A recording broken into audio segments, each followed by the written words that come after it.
Be it Narendra Modi or Rahul Gandhi, what's interesting about Gujarat elections is that both can take credit for not disappointing their fans.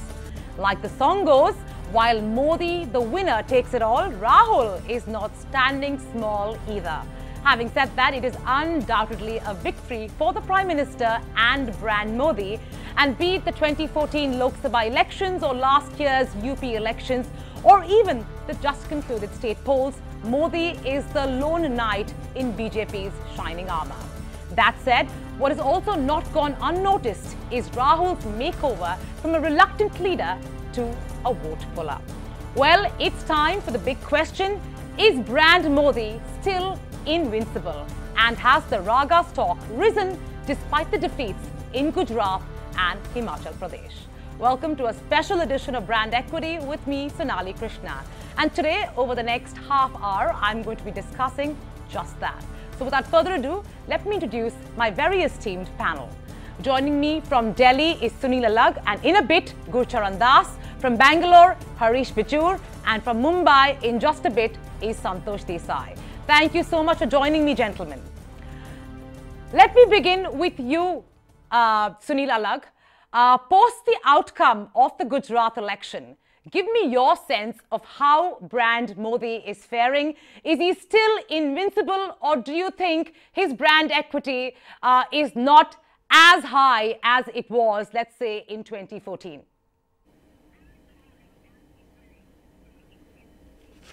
You know, as far as I'm concerned, after Bihar, you'll never raise this question.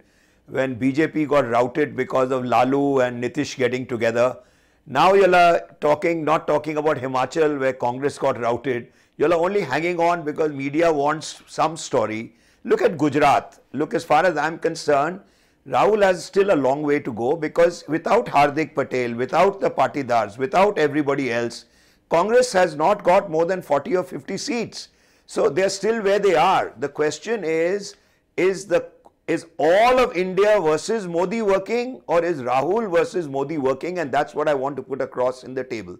Because right now, Modi is still very powerful. After everything was going right, if you ask me, for Rahul, 22 years of incumbency, there's only CPM which in Bengal has had that luxury of having so many years.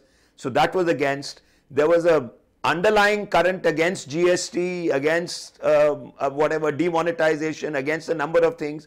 So if you lose out on a golden opportunity like this, how do you say there is a revival of RaGa at all? That's what I want to discuss, because for a strong brand, as far as I'm concerned, the fundamental things that you need is keep your brand contemporary. The question is, you have to be constantly engaged with your audience. And the fact is that you must communicate. And who are the influencers that you are using to communicate your story? But it's good to open up the debate on this, because I'm willing to learn. I don't think that Rahul has arrived as yet. It's a question of he's lost 16 elections already in a row. The question is to see whether in a state where he could have made a dent, he hasn't. That's the question, because Gujarat was given to him on a plate and yet he wasn't able to make it. Well, I don't know if every panelist will agree with your statement, Mr. Alag, but let me get in Santosh Desai. Would you say that, brand Modi is still invincible? And would you agree with Sunil Alag's statement where he said that Rahul Gandhi or the Congress had Gujarat on a plate and still didn't manage to make it? Or do you think their performance in Gujarat was actually noteworthy? So I would, to the extent to which said that there is a very big difference between brands. So just as brands, there's a difference between brand Modi and brand Rahul, and there is no question that very, very. On that bit, I am in agreement.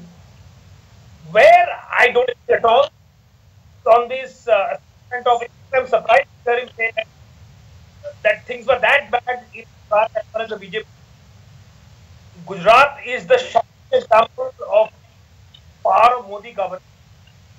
He is the favorite son of who gone to Gujarat at the level. Anything, the BJP could, and they were, the naked ambition was 150. So that bit it's just, it's hyperbole, and I would ignore it. On the I would agree, because Congress has done better in Gujarat. Suddenly now start brand, putting Right. them on an equal pedal, I think is way too premature. So, Right, right. Mr. Das, if I could bring you in, you've heard both these panelists. Would you say that, Modi is still very strong, and if you look at his attributes, at what makes him brand Modi, what we saw in 2014 and what we're seeing now, in late 2017, just before we embark, into 2018, the brand attributes remain the same of Narendra Modi, or do you see a change in what he stands for in terms of brand attributes? And would you say that no marks to Rahul Gandhi for his performance at the Gujarat elections?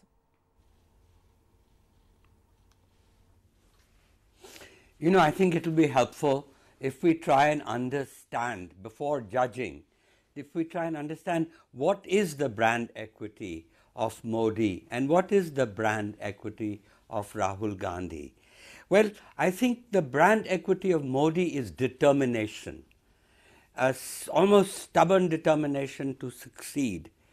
And in what Rahul stands for is compassion, that he's always gone to the Dalits, to the poor, and so there is that differentiation. But another differentiation is that Modi stands for aspiration.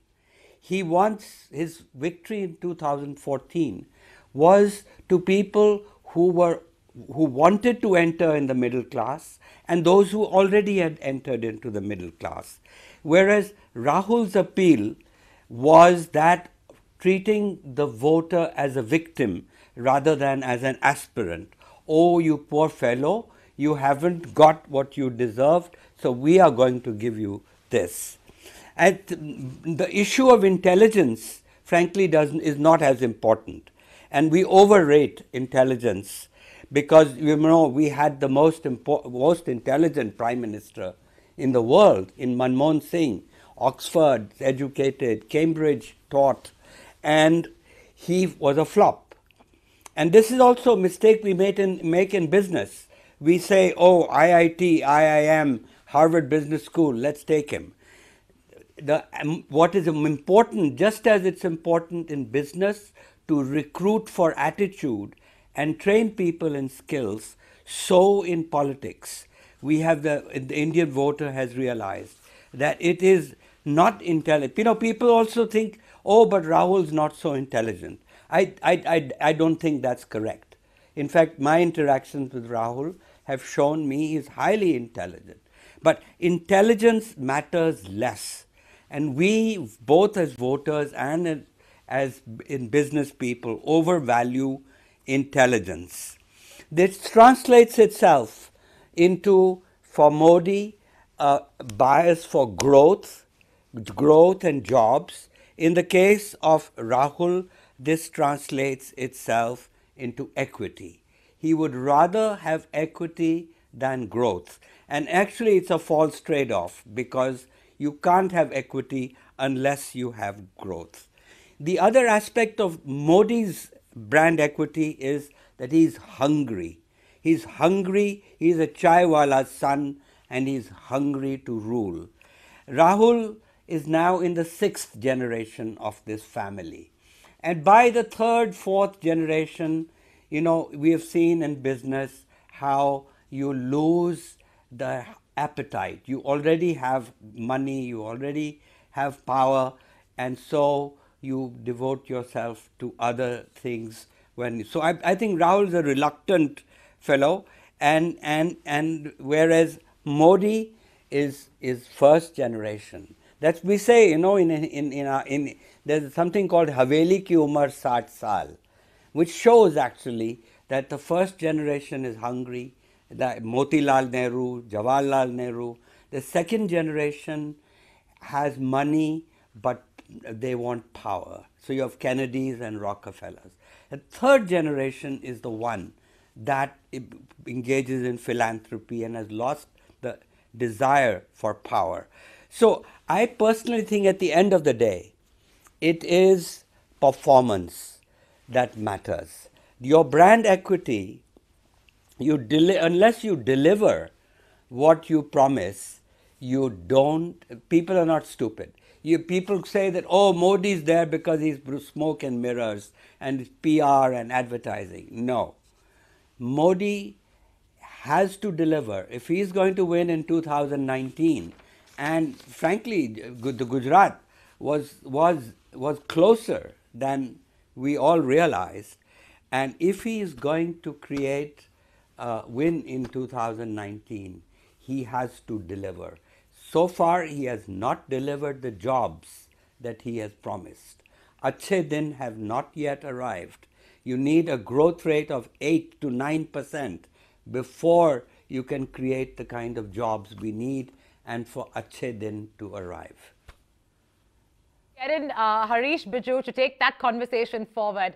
Mr. Biju, would you be in agreement that there has been some kind of metamorphosis we have seen in Rahul Gandhi's personality over the last 2 months and for the better?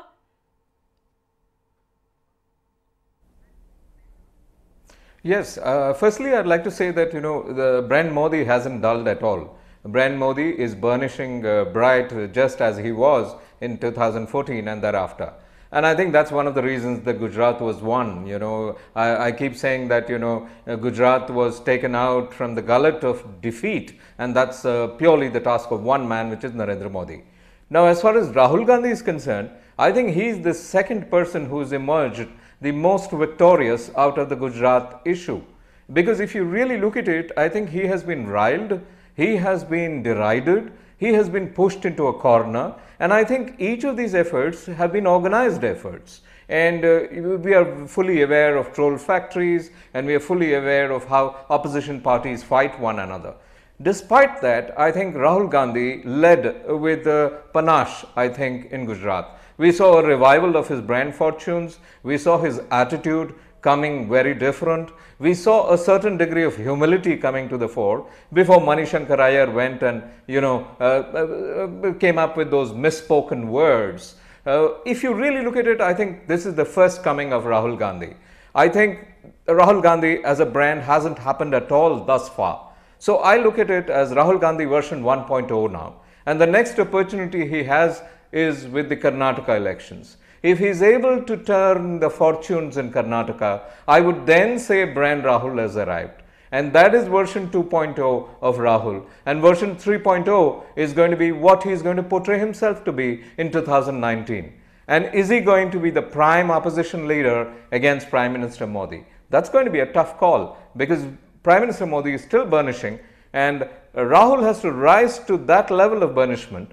And I think, the two will fight it out at that point of time. One other aspect to keep in mind is the fact that, Gujarat has delivered a result which people have to think about. I totally agree with Smriti Irani when she says, Jo jeeta wahi Sikandar. But I add one other point. I would say, Jo seekha wahi Sikandar. Because there's a lot of learning, there's a lot of seek in the results of Gujarat. If we learn from that, I think both Mr. Modi and both Rahul will benefit. Let me just take it to Santosh Desai. Santosh, do you think this new brand that we're seeing, this new personality, evolved personality in Rahul Gandhi, do you think if, of course, the momentum, he keeps at it and we see, a fiery Rahul Gandhi, do you think he can be a vote puller? Do you think India will actually buy into the new Rahul Gandhi personality? Or do you think, Narendra Modi is too towering a personality to allow that to happen? Well, Rahul Gandhi is, I think, certainly has come a distance from where he was just a few months ago.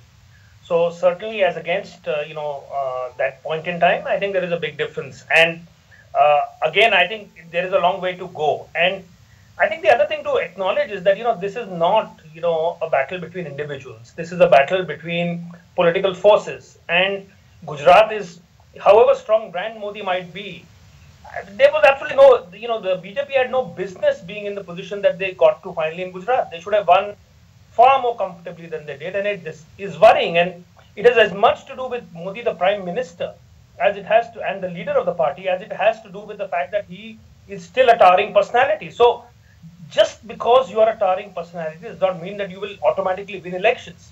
And I think just because Rahul Gandhi is not such a towering personality, it doesn't mean. So I think this whole formulation of pitting two individuals against each other is important, but it's not, I think, the full story.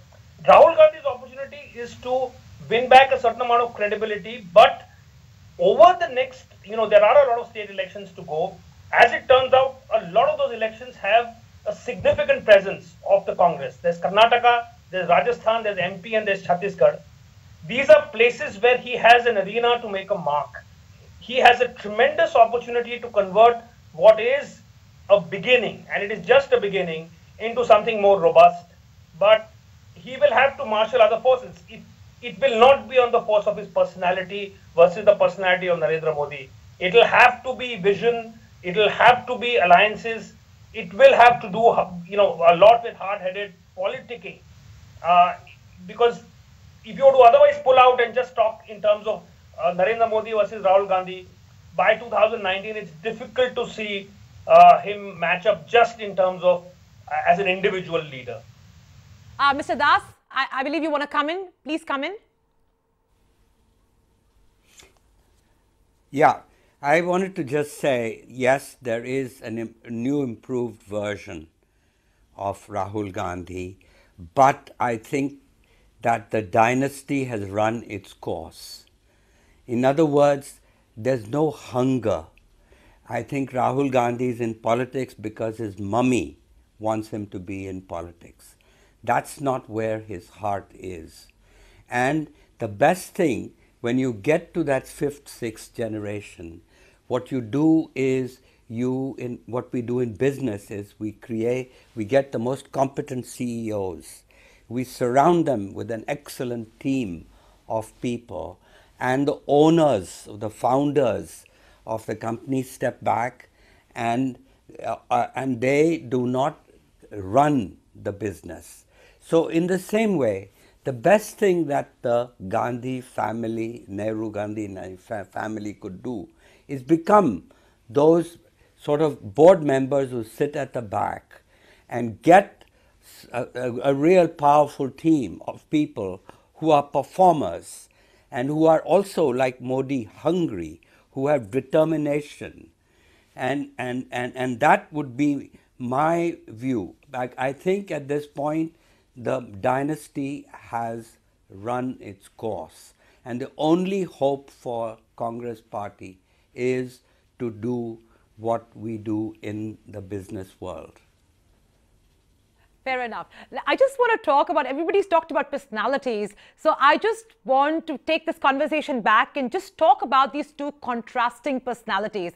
I mean, whether we like it or not, both these personalities will clash in 2019. And I want to know, as all of you are brand experts, how India will look at these two contrasting personalities. We've seen Narendra Modi as this towering personality, very, very larger than life kind of person. And we've seen Rahul Gandhi, be, a personality who speaks, the language of love. He seems like a very tender, caring leader.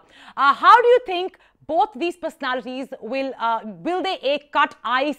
We know that, the former has cut ice with Indian voters, but do you see this very different language being spoken by Rahul Gandhi, very different personality? Will it cut ice with the Indian voters? And also, if we could cite some global leaders that we've seen emerge in the recent past, do you think these personality traits that Rahul is currently giving out, whether it'll work as we run up to 2019 elections? Harish, why don't you give me your take on that? Okay, you see, this is a good question because this is what everybody is going to be looking at. Both the brands, brand Rahul and brand Modi, need to have a very clear positioning stance and statement. If you really look at Prime Minister Modi, he already has that clear stance. Rahul Gandhi is still limbering around and trying to discover that stance. But during the Gujarat elections and just prior to that, I did see him rediscovering those stances. So the key issue is both need to have contrasting high grounds. One is a defender, and the defender is essentially Prime Minister Modi, because he is in the position of being the Prime Minister of this country. And he is not in the position he was in 2014, where he was the challenger. And out here, the guy who seems to be the challenger at this point of time seems to be Rahul Gandhi. So the challenger will speak a different language and the defender will speak a different language. Just one more point, the defender's language is a very tough language really, because the defender's language is to say that I hold the baton of the government of this country. And the defender is judged more fiercely than the challenger, because the challenger is yet to be tested. And Rahul Gandhi is going to be in that terrain. So Prime Minister Modi will be tested on the issue of all the electoral promises that have been made. And Prime Minister Modi has been taking the correct steps towards it. And will come delivery time. And delivery is what's going to be tested. Whereas Rahul Gandhi's positioning stance, the way I see it, if you ask me to guess it, I would say he is going to take the stance of a more credible leader. He is going to take the stance of a tone, tenor and decibel of being a more delivery oriented, a more mature oriented, a less chest thumping oriented kind of a guy. Rahul Gandhi is likely to take refuge in dynasty itself, like he has done at Berkeley, where he said, what's wrong with dynasty? Rahul Gandhi is likely to get self-deprecating. When you can't beat them, join them. So if I'm to pick keywords, I would say Rahul Gandhi will pick words like such, truth, delivery. Whereas, you know, the opposition will have to scurry and look at a high ground which is oriented towards that language. So both will take different tone, tenor, decibel and language, and it's going to be an interesting fight. Let me quickly, go to Sunil and get his verdict on whether, the language that Rahul Gandhi is currently speaking will cut ice with the Indian voters. Very quickly, I have 2 minutes left on the show. Mr. Alag. See, I think there's a bit of confusion here, because Modi is BJP, BJP is Modi. And Congress is still Congress. Rahul Gandhi is not Congress as yet. He relies on other people. He will have to rely on Siddaramaiah. He will have to rely on Hardik Patel.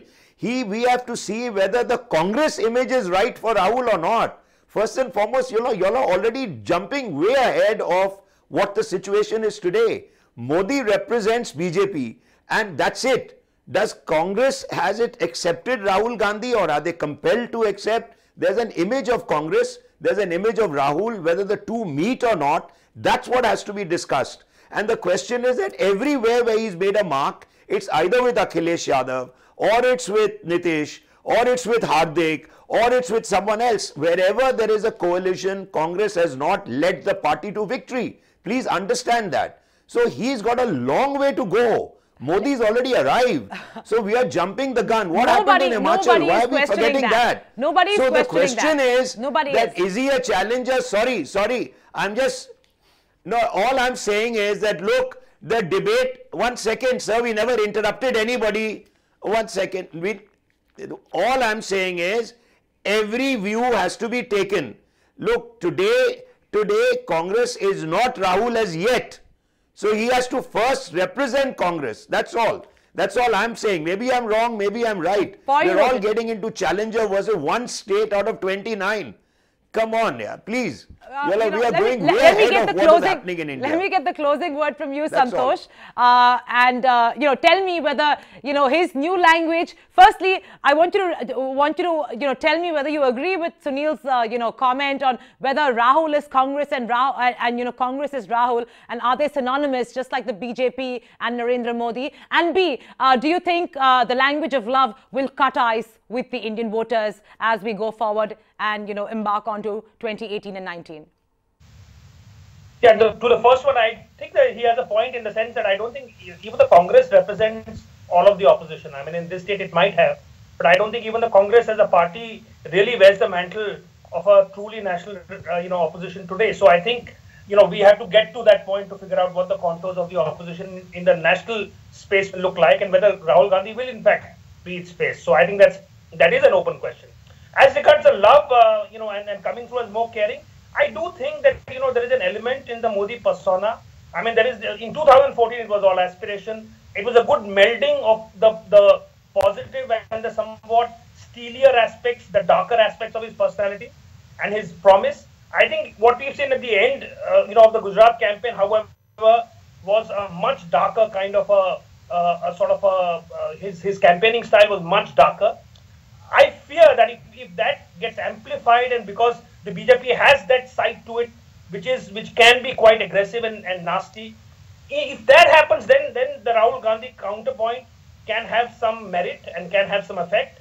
But if Modi manages to go back to the 2014 mode of being able to balance the two, then I suspect that perhaps the Rahul Gandhi approach might not carry as much weight as it might otherwise. Well, on that note, thank you so much, gentlemen. This has truly been a very interesting conversation, and needless to say that we're living in very interesting times. On that note, thank you so much for joining us, and thank you for watching.